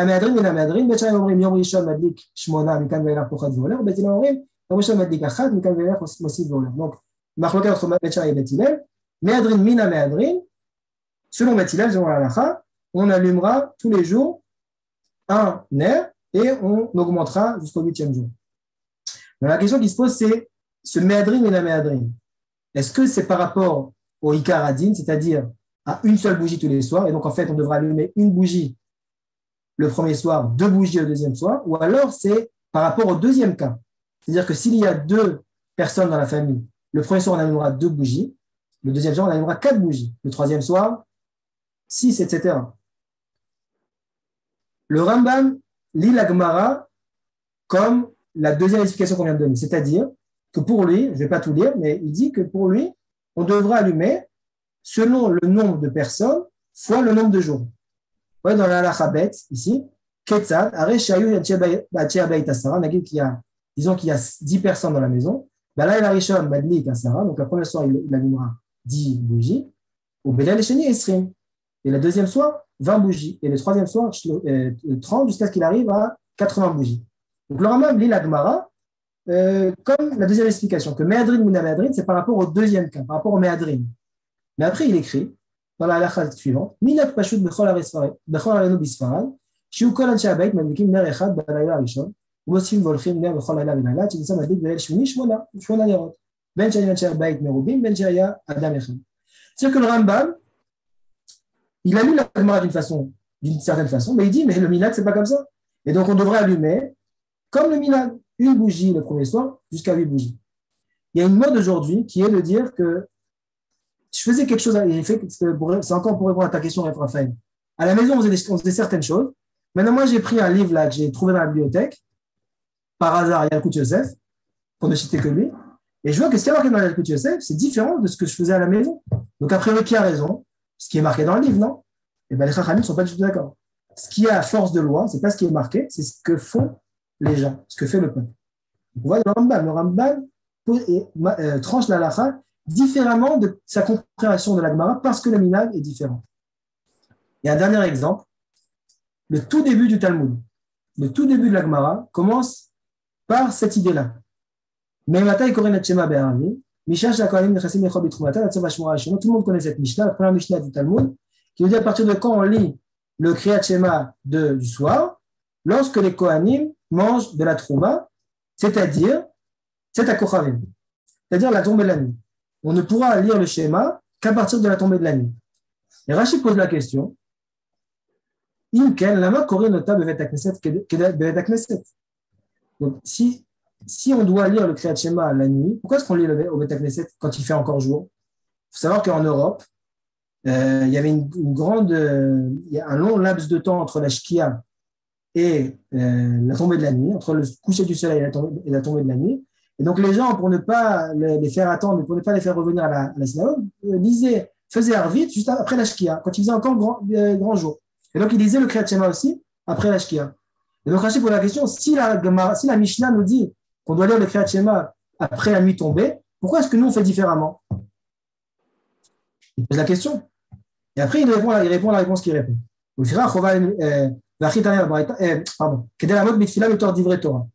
Pour qu'on fasse la tfila, la mida, après les divrei Torah, donc du Kriyat Shema. Donc, Rashi dit, OK, c'est ce qu'on fait. Tosfot pose la même question. Ve'anan kaimala Rabbi Yochanan de'amar lekama nezeu ben haolam haba ze hasomer geula shel arvit utfila lachen pirash hanotan de'rabba kriyat shema shel bet hakneset ikar ve'im tomar each anu korim kol kach mibeod yom ve'yesh lomar de'kaimala Rabbi Yehuda de'amar vechule vechule vechule. Il pose la question Tosfot, comment ça se fait qu'on lise kriyat shema le jour et pas la nuit? Et il répond ce qu'il répond. Il dit, on pense que la nuit tombe, on est bossé comme Rabbi Yehuda, la nuit tombe après le plagamit. Il donne des réponses, peu importe la réponse que Tosfot donne. Il donne plusieurs réponses. Mais Tosfot à aucun, même Rashi, à aucun moment, ils ont dit, si c'est marqué différemment, c'est que nous, on se trompe. C'est que Minhag n'est pas bon. C'est pour ça qu'ils ont dit. Ils ont posé la question et ils ont essayé de trouver une réponse qui correspond au Minhag. Alors que la Mishnah elle-même dit le contraire de ce que le Minhag fait. Et ça, on voit, c'est hyper symbolique, très symbolique de voir ça dans le première Mishnah, les premières lignes du Talmud. C'est quelque part, le Talmud nous dit, c'est vrai que maintenant, vous allez commencer à apprendre des choses qui sont écrites et vous allez apprendre la halakha par ce Talmud-là, mais il ne faut pas oublier que l'essence de la halakha, c'est ce que le peuple fait. Sors et vois ce que le peuple fait. Donc, il faut partir du principe que le minhag est bon. Si, effectivement, après avoir étudié et vu, n'avoir trouvé aucun argument pour dire que le minhag n'est pas bon, alors, à ce moment-là, on pourra, avec beaucoup de peine, annuler le minhag. Mais tant qu'on ne sera pas arrivé à cette conclusion-là, claire et précise, le minhag à force de loi. Si vous avez des questions, des remarques, avec plaisir.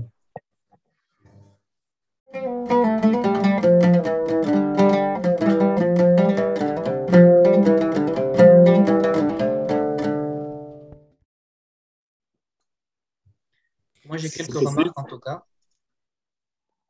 Vas-y, si quelqu'un a, d'abord, allez-y. Je voulais demander quel est en fait l'argument, la réponse du Rav Ovadia Yosef à tout ça. C'est pas la réponse du Rav Ovadia Yosef, c'est quoi la couchette du Rav Ovadia Yosef de tout ça? Le Rav Ovadia Yosef dit que les communautés, les individus qui sont venus en Israël doivent faire comme je vous raconte. Le problème, c'est qu'on l'a déjà évoqué. Le problème, c'est qu'à des dizaines d'endroits, le Rav Ovadia Yosef lui-même ne tranche pas comme le Shulchan Aruch. C'est une première réponse. Deuxième réponse, comme on l'a dit, quand on a des kehilotes entières qui passent d'un endroit à l'autre, elles n'ont pas l'obligation de prendre sur elles les minagim de la communauté. C'est comme deux bâtés dinim dans une même ville.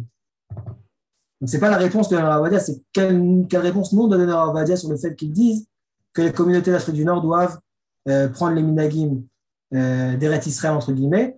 Entre parenthèses, ils ne demandent pas aux Ashkenazim de prendre les minagim du Shulchan Aruch, ce qui est aussi une question. Pourquoi est-ce que les Ashkenazim non? Si c'est l'endroit de Maran, à Shulchan Aruch, les Ashkenazim aussi devraient faire comme ça, et le Rav Avadia Yosef ne demande pas, n'exige pas, n'a pas cette exigence-là par rapport aux communautés ashkénazes et thémanites. C'est la réponse que je peux te donner. Binyamin? Moi, j'en ai quelques-unes. Bon, déjà, on rappelle, déjà, je voudrais signaler la présence pour ceux qui ne le présentent plus, au grand rabbin René Getch. Merci beaucoup d'être là avec nous. Qui nous aide énormément dans les projets, dans les corrections et les soutiens et tout. Plusieurs choses. Aussi, à la fin, je rappelle qu'il y aura un petit bonus pour ceux qui resteront jusqu'à la fin de la discussion et tout. Voilà. Donc, à un moment, on avait parlé en fait, lorsqu'on avait parlé des sources, tu avais parlé des sources. En fait, il y a une attitude aussi qui est très générale dans le monde séfarade, c'est-à-dire d'Afrique du Nord, c'est qu'on a confiance de base à la Massorette et on ne doute pas de la Massorette, n'est-ce pas? Oui, c'est une question. Une confirmation, un message pour toi, parce qu'aujourd'hui, comme il y a beaucoup de gens qui veulent beaucoup faire la Torah et être correct, tout ce qu'il faut et tout, et comme il y a une attitude aujourd'hui de base de douter, alors qu'en fait, peut-être qu'il faudrait préciser qu'en fait, on a quelque chose, la Massorette, c'est quelque chose qui est très, très solide et dans laquelle on devrait avoir qu'on appelle ça, une confiance déjà de base au lieu d'un doute de base. Voilà. Et comme je l'ai dit, il faut partir du principe que c'est ancré dans les sources de la Torah, mais d'Afka, le doute, c'est quelque chose de bien, parce que le doute, c'est quelque chose qui nous permet justement d'approfondir et d'apprendre les sources du Minagim. Parce qu'encore une fois, les Minagim, ils ont leurs sources, mais c'est bien, pas d'en douter, mais de se poser la question, de savoir quelle est l'origine de ce Minagim. Est-ce qu'il a vraiment une origine? Est-ce que c'est une origine fondée? Et je pense que oui, il faut s'interroger, pas douter, mais s'interroger. Et partir du principe, encore une fois, que les Minagim sont légitimes, ils sont corrects. Et pas le contraire. Encore une chose maintenant, depuis Baruch Hashem plusieurs années qu'on développe ce projet, plusieurs fois, des personnes sont venues et m'ont dit, on parlait de Minak Taout. Comment tu pourrais quantifier les Minak Taout sur, par exemple, tous les Minagim d'Afrique du Nord? Négligeable. Moins de 1%? Je ne sais pas si on peut parler de pourcent. Regarde, moi, je veux intervenir juste un petit instant. D'abord pour féliciter notre Nathaniel de ce cours magistral qu'il vient de faire. Et il a terminé sur un point très bien, c'est que le minhag est très important. Il a terminé comme en disant, le minhag, il faut le faire. Pourquoi? Parce que fouk les amma. Et il a cité la Gemara en disant, il ne savait pas quoi faire, etc. Va voir le peuple. Il faut savoir que quand on dit Fouk les Amma, comme d'ailleurs Hillel Azaken, quand ils ont transporté pour le contact, la Gemara, elle dit, et Hillel lui-même, il a dit, va voir le peuple, ce que fait, comment on transporte le Korban Pessah, comment il transporte le Sakin, et fais comme eux. Cette histoire-là, qui est rapportée plusieurs fois dans la Gemara, c'est pas n'importe quel minhag. Ça veut dire que le Ham Israël, il a une manière d'être qui est enseignée par les rabbanim, qui repose sur des principes fondamentaux. Il y a des critères. Tout à l'heure, il a parlé, le Rav Nathaniel, il a parlé de si on fait hatara ou non, dans quel cas, si c'est tarout, si c'est pas tarout, s'il y a etc. Il y a des critères fondamentaux qui permettent de citer la halakha. Et c'est un minhag,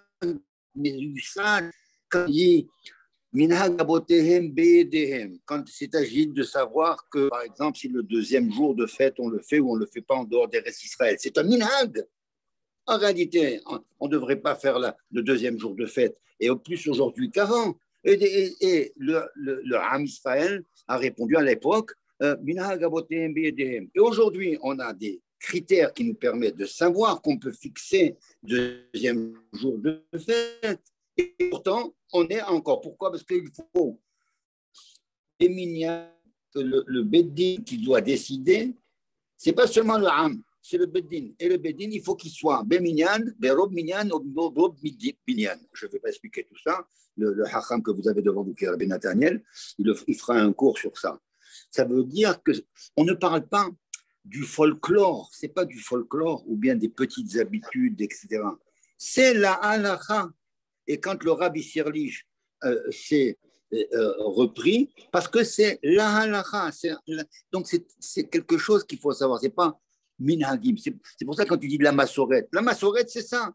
C'est le principe fondamental qui a créé les habitudes qui font que le peuple juif est pétri dans ses habitudes. Et chaque communauté est pétrie dans ses habitudes. Et c'est pour ça qu'il faut comprendre, poser des questions et se référer à une autorité halachique qui tranche. Elle ne tranche pas toute seule. On a la chance d'avoir un Nathaniel qui vous a expliqué une introduction comme celle-là. Et la raison qu'Akadosh Baruch Hu déclare, c'est sa chokhma et qui continue à vous initier dans ce qu'il a fait ce soir. Amen. Merci voilà, beaucoup. On a une question de Richard Achour. Qu'est-ce qu'on appelle Minhag HaMakom et comment se positionner par rapport au Minhag HaMakom?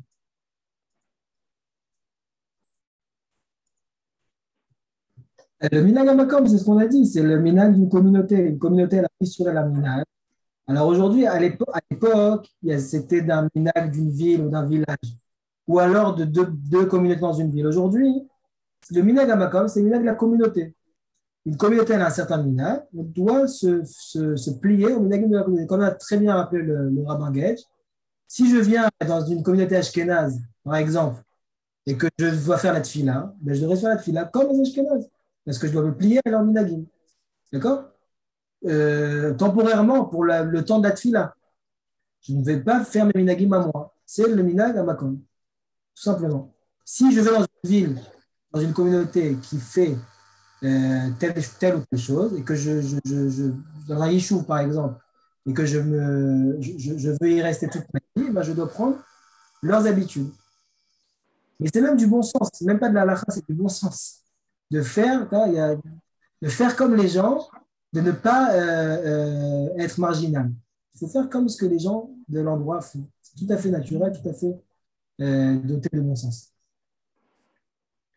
Zako Baruch, on a un remerciement de Mouriel qui dit merci pour ce cours passionnant et qui te bénit. Et on a parlé dans le cours, quelqu'un avait posé la question, donc si quelqu'un... Donc, je vais poser une question qui suit cette question-là. Si on a un exemple de quelqu'un qui est séfarade, qui n'a peut-être pas trop de Torah à la maison et qui décide de prendre le chemin de Chabad, ses enfants à lui, disons qu'ils se posent la question, ils voudraient peut-être revenir à toutes les générations qui étaient avant, qui étaient séfarades. Qu'est-ce qu'ils peuvent faire? Est-ce qu'ils sont obligés de faire comme leur père ou est-ce qu'ils ont le droit de revenir aux générations d'avant, redevenir séfarades? Il y a une expression dans la Gemara qui dit Misha achal shum verechonodef, yochal ot shum verechonodef. Celui qui a mangé de l'ail et qui a une mauvaise haleine, il continuera à avoir mauvaise haleine. Ça répond à la question, il faut que je. Non, moi ça ne répond pas. Je ne suis pas assez fin pour pouvoir comprendre. Si leur père il a fait quelque chose de pas légitime, est-ce que leurs enfants ils doivent continuer à faire quelque chose de pas légitime? Au contraire, c'est ce qu'on voit aujourd'hui. C'est ce qu'on voit aujourd'hui. Bon, il y a une bénédiction aujourd'hui. Que les enfants, les parents qui malheureusement sont venus en Israël et qui n'ont pas fait ça par intention, ils ont fait ça parce qu'ils étaient... On connaît les Juifs d'Afrique du Nord. Ils sont gentils, ils disent rien. Ils sont arrivés dans leur communauté. Il y a un petit rabbin qui a étudié 3 ans dans une yeshiva, qui leur a dit qu'il faut faire tout comme il a écouté. Ils ont dit d'accord. Le rabbin, il a une barbe, il a un chapeau. Apparemment, il a raison. Nous, on ne connaît rien. Donc, on va faire comme ça. Et leurs enfants aujourd'hui, ils se réveillent, il y a un réveil, ils reprennent. Eux, oui, ils ont étudié dans d'autres yeshivas et ils comprennent plus la Torah, ils comprennent que la tradition de leurs grands-parents c'est quelque chose de très, très important. C'est quelque chose qu'ils ont une obligation de prendre sur eux et de transmettre. Et donc, au contraire, ils devront continuer, ne pas continuer le chemin erroné par erreur ou par intention de leur père, mais au contraire faire tchouva et reprendre les minhagim et les traditions. Si je peux intervenir. Haïm. Allez, bonsoir à tous les amis. En tout cas, Chazak Oubour, merci. Je l'attendais depuis longtemps ce Zoom-là. Ce gros travail. Je voudrais toucher le côté social. Je vais pas apporter un enseignement, mais juste le côté social pour rebondir un petit peu sur ce que tu viens de dire, Rabbi Nathaniel, et sur ce qu'a dit Raphaël. Et un deuxième point après sur le patrimoine ou l'héritage et la richesse. La première chose, c'est que quand on fait tchouva, comme la plupart, enfin, comme beaucoup d'entre nous, et comme tu l'as dit, Rabbi Nathaniel, on est influencé parce qu'on veut absorber. On est un peu comme une éponge et on absorbe un peu tout ce qui vient de la Torah en disant « ouais, c'est super ». Moi, en ce qui me concerne, on est très, très traditionnaliste en France. C'était kashrut, c'était kiddush, c'était synagogue.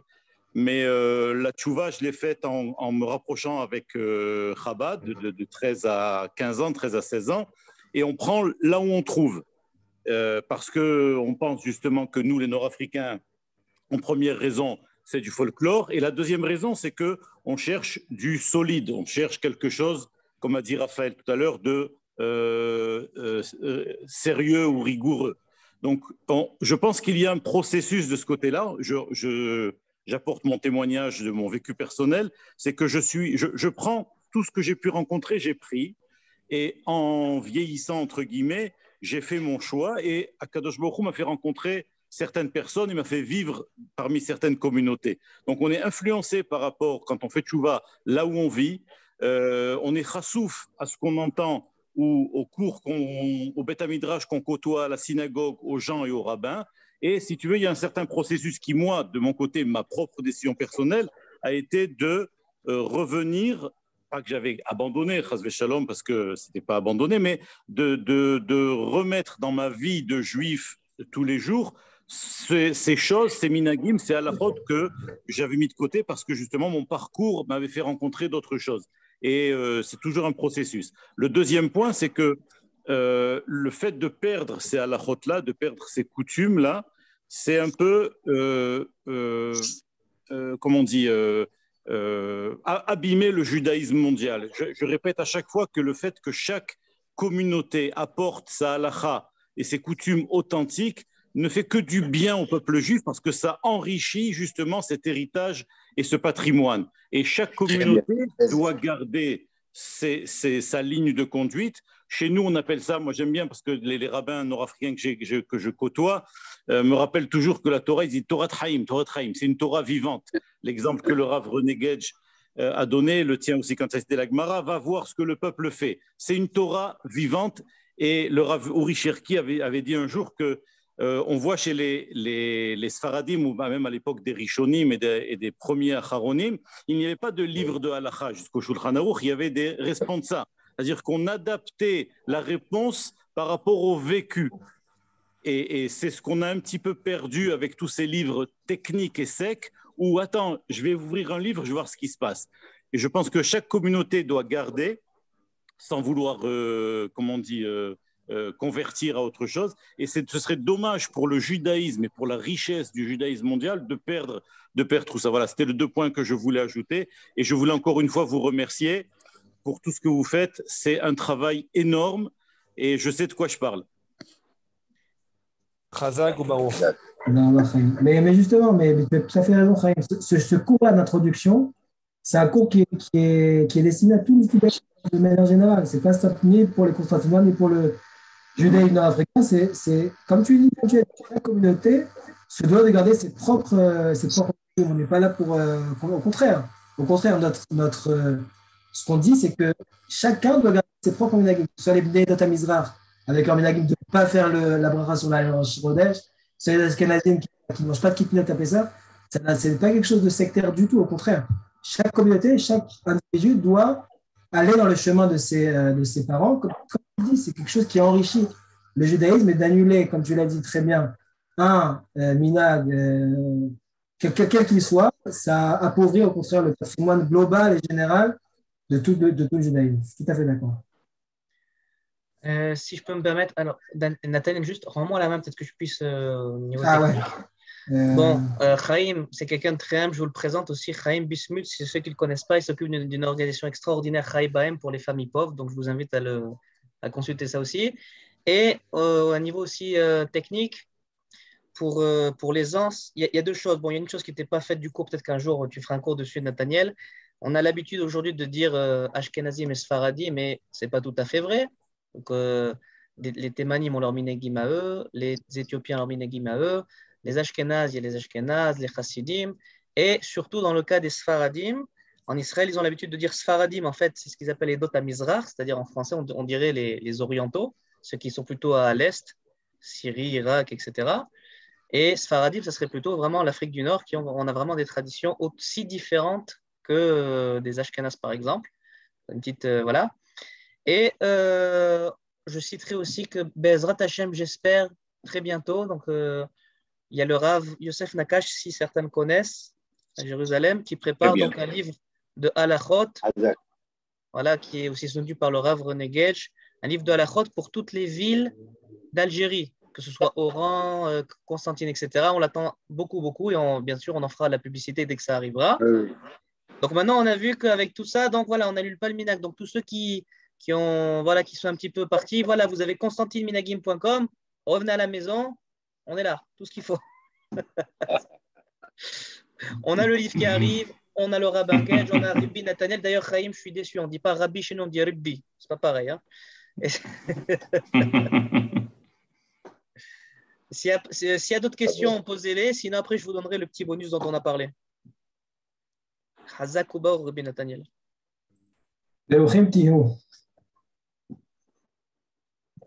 Non? Ah, il y a une question là. Reuven Zerbib. Ah ah. Tu la vois? Je connais Reuven Zerbib. Ça me dit quelque chose. Regardez, c'est Minagim quitte à alimenter la marloquette alors que la Géoula finale, si proche comme ça, dépend de notre avat final. Oui, non, mais il n'y a aucune contradiction entre le fait de garder ces Minagim et d'aimer les autres. Au contraire, il y a une différence entre Achdout et Achidout. La Achidout, c'est l'égoïsme pur. Le fait de dire que tout le monde doit être comme moi, c'est là la sénatrina. Au contraire, je dois accepter l'autre avec ses différences. Donc au contraire, c'est quand il y a les différences que la vatrina est possible. Si on annule les différences, il n'y a plus de vatrina parce que tout le monde est pareil. Donc, au contraire, aucune contradiction, au contraire. À quand le prochain Zoom? Question de Chaim Bismuth. Alors, on va essayer de faire ça une fois par mois, Bezrat Hashem. Maintenant, par contre, ce qui serait bien, c'est que vous nous envoyez soit par WhatsApp, soit en dessous de la vidéo de YouTube qui sera, des sujets qui vous sont chers. On a une liste de sujets qu'on veut développer, mais s'il y a des sujets qui vous intéressent, pourquoi pas, faites-nous en part et on essaiera de les développer. Mais on va essayer de faire ça une fois par mois, Bezrat Hashem. Qui sait, peut-être que tu deviendras addict et on fera ça une fois par semaine.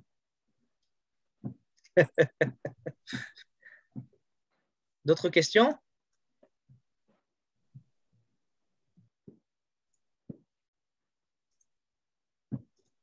Bon, est-ce que voilà, je vais vous faire pas une petite chose qu'on va développer. Peut-être je la mettrai sur le site ou quoi. Pour nous contacter, donc, vous pouvez me contacter à partir de la chaîne YouTube Constantine Minagim, sur le site Constantine Minagim. Il y a des groupes WhatsApp, des groupes Telegram.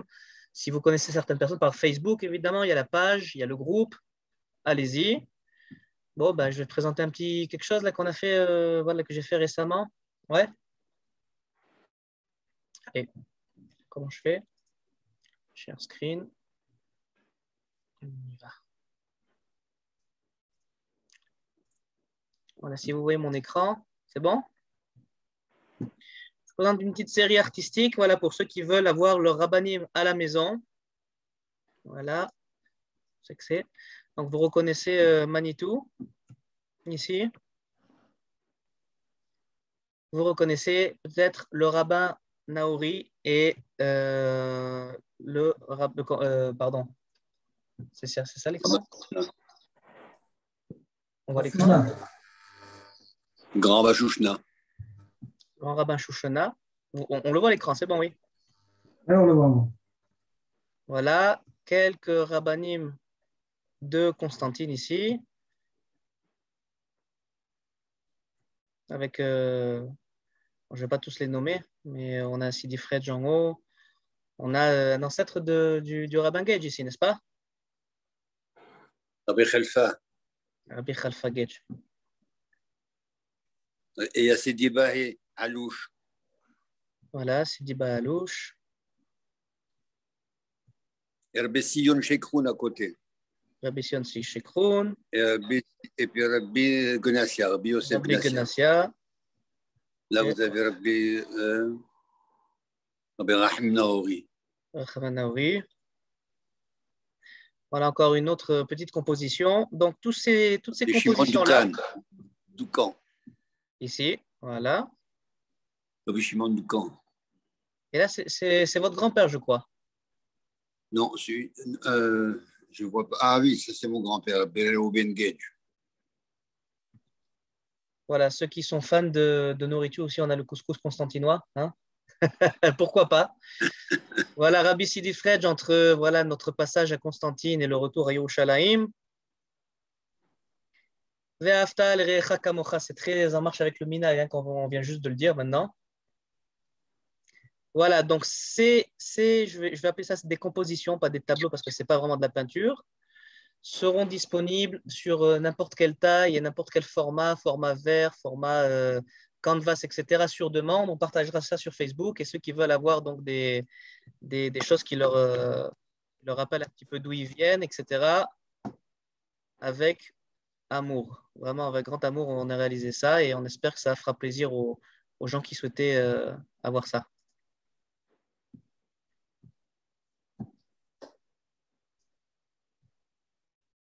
On est bon? Attends, je vois des questions sur le chat peut-être? Non? Ah, on se les procure pour commencer merveille. On mettra tout ça sur Facebook. Donc, je vous invite tous à rejoindre Constantine Minagim sur Facebook si ce n'est pas déjà fait. Et il y en aura d'autres qui viendront. Peut-être qu'on élargira, Bezrat Hashem. Chazakou Baruch à tout le monde.